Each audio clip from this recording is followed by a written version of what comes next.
उसमें हमने जो चैप्टर हम पढ़ रहे थे इन्वायरमेंटल केमिस्ट्री का, उसका हमने कौन सा टॉपिक डिस्कस करना है, पोल्यूटेंट्स वाला टॉपिक।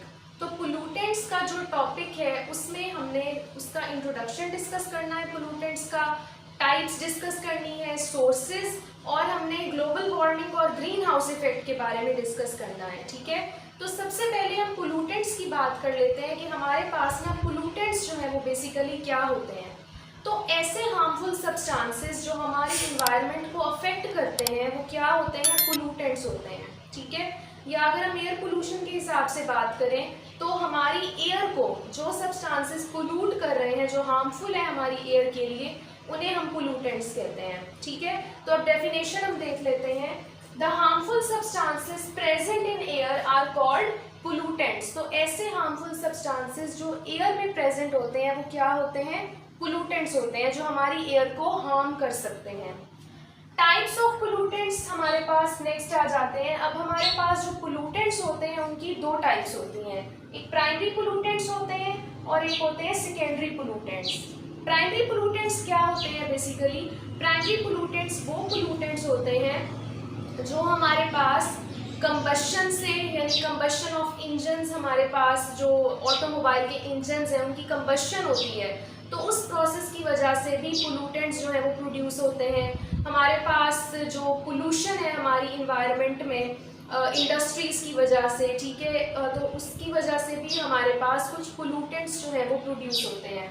तो प्राइमरी पोल्यूटेंट्स जो है वो नेचुरल प्रोसेसेस के थ्रू जो है वो प्रोड्यूस होते हैं। ठीक है, इसमें हमारे पास SO2 गैस, CO2 गैस, हमारे पास जो NOx है, हमारे पास NO2 है, NO3, ठीक है, तो ये हमारे पास क्या है, ये प्राइमरी पोल्यूटेंट्स हैं। लेकिन जो सेकेंडरी पोल्यूटेंट्स हैं वो बेसिकली क्या होते हैं, वो पोल्यूटेंट्स जो प्राइमरी पोल्यूटेंट्स के रिएक्शन की वजह से पैदा होते हैं उन्हें हम सेकेंडरी पोल्यूटेंट्स कहते हैं। जैसे फॉर एग्जांपल अब SO2 गैस है, SO2 गैस क्या है, प्राइमरी पोल्यूटेंट, ये कंबशन ऑफ इंजन की वजह से, इंडस्ट्रीज की वजह से जो है वो प्रोड्यूस होती है।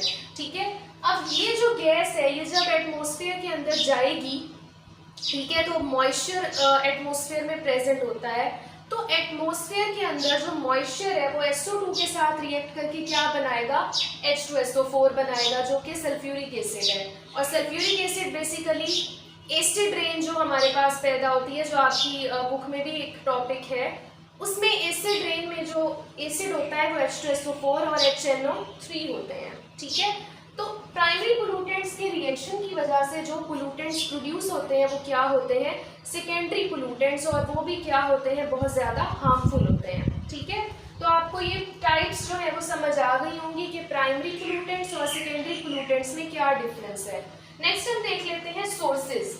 हमारे पास अब जो पोल्यूटेंट्स हैं उनके सोर्सेज क्या क्या हो सकते हैं, decomposition of organic matter. Organic matter जो हमारे पास डेड प्लांट्स और एनिमल्स होते हैं ना, उनका जो मैटर होता है वो जब डीकम्पोज होता है तब भी हमारे पास ना कार्बन मोनोऑक्साइड, CO2, ये वाली गैसेस जो हैं वो रिलीज होती हैं। तो ये गैसेस क्या है, हमारी इन्वायरमेंट के लिए हार्मफुल है। सेकेंड है combustion of fossil fuels. Fossil fuels जो होते हैं उनकी कंबशन का जो प्रोसेस है, ठीक है, उसमें भी पोल्यूटेंट्स प्रोड्यूस होते हैं। थर्ड है बर्निंग ऑफ वुड।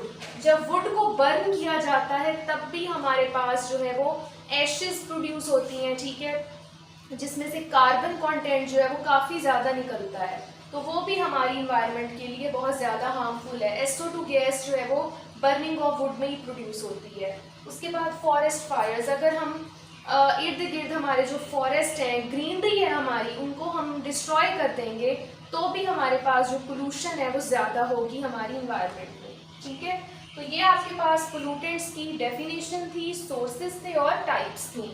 अब इन पोल्यूटेंट्स की वजह से हमारी इन्वायरमेंट के ऊपर क्या इफेक्ट हो रहा है वो हमने देखना है। ठीक है, तो फर्स्ट जो हमने इफेक्ट डिस्कस करना है वो क्या है, green house effect. Green house effect basically क्या होता है, हमारे पास हमारा जो एटमॉस्फेयर है वो क्या कर रहा है, हमारा जो एटमॉस्फेयर है उसके अंदर हमारे पास ना बहुत सारी जो गैसेस हैं उनकी एक लेयर प्रेजेंट है। ठीक है, हमारा जो आपने एटमॉस्फेयर की टाइप्स पढ़ी थी ना, स्ट्रेटोस्फेयर है, ट्रोपोस्फेयर है, तो स्ट्रेटोस्फीयर जो होती है ना, उसके इर्द गिर्द हमारे पास आपको पता है यूवी ओजोन लेयर होती है जो यूवी को प्रोटेक्ट करती है, ठीक है। ओजोन लेयर के साथ ही आपको स्क्रीन पे भी शो हो रहा होगा, ओजोन लेयर के साथ ही एक हमारी जो ये गैसेज हैं, अगर इन्वायरमेंट के अंदर जो गैसेज हैं जैसे CO2 हो गई, SO2 हो गई, अगर इन गैसेस की जो कंसेंट्रेशन है वो बढ़ जाए तो ये एक लेयर बना देती हैं उस ओजोन लेयर के साथ ही। उस लेयर की वजह से क्या होता है, हमारे पास हमारा जो अर्थ का टेम्परेचर है वो क्या होना स्टार्ट हो जाता है, चेंज होना स्टार्ट हो जाता है। इस इफेक्ट को क्या कहते हैं, ग्रीन हाउस इफेक्ट, ठीक है। अब इसी ग्रीन हाउस इफेक्ट को हम क्या करते हैं, अपने प्लांट्स की ग्रोथ में भी यूज कर सकते हैं, ठीक है। वैसे तो ये नेचुरल प्रोसेस है ना, ये इन्वायरमेंट में हो रहा है, लेकिन अगर इसको हमने यूज करना है अपने प्लांट्स की ग्रोथ में तो वो भी हम यूज कर सकते हैं। एक ग्लास का हम बनाते हैं ग्रीन हाउस, ठीक है। वो ग्लास जो होता है वो क्या करता है, सनलाइट की आधी रेस को क्या करता है, एब्जॉर्ब करता है, आधी रेस को रिफ्लेक्ट बैक कर देता है। तो जो ग्रीन हाउस के अंदर हमने प्लांट्स रखे हुए हैं उनको उतनी ही सनलाइट मिलती है जितनी उनको ज़रूरत होती है ग्रोथ के लिए, और बाकी जो है वो यूवी वाली यानी जो हार्मफुल रेडिएशंस हैं वो रिफ्लेक्ट बैक हो जाती हैं। आपको स्क्रीन पे भी शो हो रहा होगा ग्रीन हाउस हम किस तरह बनाते हैं नेचुरली, अगर हमने प्लांट्स की ग्रोथ के लिए इस प्रोसेस को यूज़ करना है। तो उसी तरह जो ग्रीन हाउस इफेक्ट में हमारे पास एक लेयर बन रही थी गैसेस की, वो क्या करती हैं, वो हमारे पास टेम्परेचर को कैसे मेंटेन करती हैं, टेम्परेचर चेंज कैसे लाती हैं हमारी अर्थ में।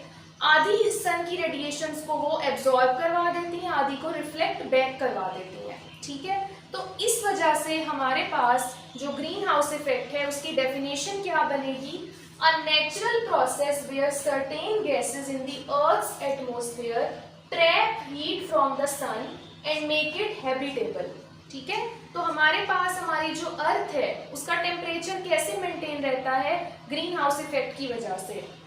ग्रीन हाउस गैसेस जो होती हैं जैसे CO2 हो गई, मीथेन हो गई, हमारे पास कार्बन मोनोऑक्साइड हो गई, तो ये वाली गैसेस जो है वो क्या करती हैं, एक ट्रैप बना लेती हैं सन की रेस को प्रोटेक्ट करने के लिए, ताकि सन की रेस जो है वो अर्थ तक सारी की सारी ना पहुंचे बल्कि फिल्टर होके पहुंचे, ठीक है।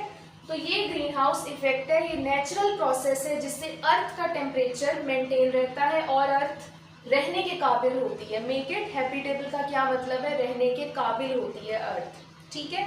नेक्स्ट हमारे पास जो कॉन्सेप्ट है वो आ जाता है global warming.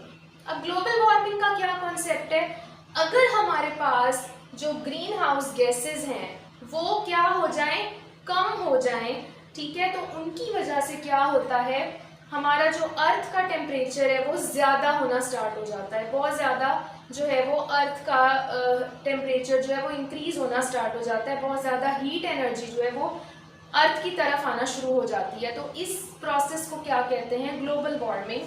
A gradual increase in earth at temperature due to greenhouse gases, ठीक है। ग्रीन हाउस गैसेज की कमी की वजह से अर्थ का टेम्परेचर जो है वो क्या हो रहा है, आहिस्ता आहिस्ता इंक्रीज होता जा रहा है, ठीक है।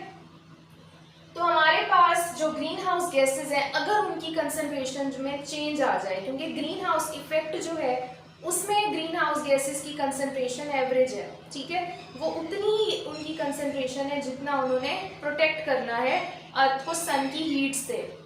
लेकिन अगर ग्रीन हाउस गैसेज की कंसंट्रेशन ज़्यादा होना स्टार्ट हो जाए, ठीक है, तो क्या होता है, हमारे पास जो अर्थ का टेम्परेचर है वो अल्टीमेटली इंक्रीज करना शुरू हो जाता है, ठीक है, क्योंकि इन गैसेस की वजह से पोल्यूशन भी तो हो सकती है ना, तो पोल्यूशन की वजह से क्या होता है, ग्लोबल वार्मिंग स्टार्ट हो जाती है। अब ग्लोबल वार्मिंग के इफेक्ट्स क्या हैं हमारी अर्थ पे, चेंजेस इन वेदर पैटर्न्स जो हैं वो बदल रहे हैं, ठीक है। आपने अभी खुद भी नोटिस किया होगा कि हमारा जो इन्वायरमेंट है उसमें चेंज आ रहा है आहिस्ता आहिस्ता। क्यों आ रहा है, क्योंकि ग्लोबल वार्मिंग बढ़ रही है, ठीक है, उसमें उसकी वजह से वेदर पैटर्न्स में भी चेंज आ रहा है, ठीक है। उसके बाद ग्लेशियर्स जो हैं वो बहुत ज़्यादा मेल्ट हो रहे हैं जिनकी वजह से फ्लड्स आ रहे हैं, ठीक है, बहुत ज़्यादा जो है वो डिस्ट्रक्शन हो रही है। Rise in sea level, glacier melt हो रहे हैं तो सी लेवल भी राइज कर रहा है, ठीक है, और बहुत सारे जो पॉपुलेटेड एरियाज हैं उधर रहना मुश्किल हो रहा है पानी के लेवल जो है वो इंक्रीज होने की वजह से, और फ्लड्स का भी जो है वो ज़्यादा रिस्क हो गया है। तो ये ग्लोबल वार्मिंग जो है ये उसी की वजह से ही सारा कुछ है, ठीक है। तो आपके पास आज की वीडियो में हमने ये डिस्कस किया कि हमारे पास पोल्यूटेंट्स क्या होते हैं, उनकी टाइप्स क्या होती हैं, उनके सोर्सेस क्या होते हैं, ग्रीन हाउस इफेक्ट क्या होता है, ग्लोबल वार्मिंग क्या होती है। ठीक है, तो ये वाला जो टॉपिक है ये आपका ग्रीन हाउस इफेक्ट और ग्लोबल वार्मिंग का, ये बहुत इंपॉर्टेंट है। ठीक है, तो वीडियो अच्छी लगी तो लाइक शेयर सब्सक्राइब ज़रूर करें मेरे चैनल को, और कमेंट्स में भी मुझे लाजमी बताएं कि आपको वीडियोस कैसी लगती हैं, और अपना ख्याल रखें। तब तक के लिए अल्लाह हाफिज़।